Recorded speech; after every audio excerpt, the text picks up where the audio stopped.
দুর্নীতি দমন কমিশন দুদক chairman doctor Abdullah মোমেন জানিয়েছেন, নির্বাচনে অংশ নিতে হলে দেশি সম্পদের মতোই বিদেশে থাকা সম্পদের হিসাবও এখন থেকে বাধ্যতামূলকভাবে নির্বাচনী হলফনামায় অন্তর্ভুক্ত করতে হবে।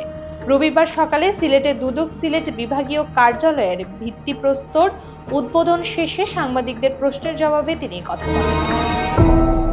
দুদক চেয়ারম্যান বলেন, নির্বাচনের সময় সম্পদের যে বিবরণী জমা দিতে হয় সেখানে বিদেশি সম্পদের তথ্য গোপন করা যাবে না। তিনি সতর্ক করে বলেন, যাদের অনুপার্জিত সম্পদ পাওয়া যাবে তাদের বিরুদ্ধেও দুদক আইন অনুযায়ী ব্যবস্থা নেবে।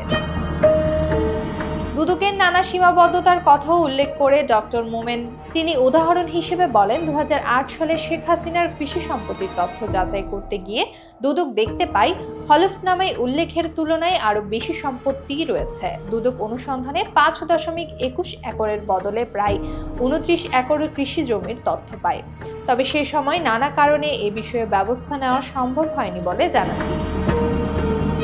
দুদক চেয়ারম্যান আরো বলেন, দেশের দুর্নীতি প্রতিরোধে স্বচ্ছ নির্বাচন নিশ্চিত করা গুরুত্বপূর্ণ।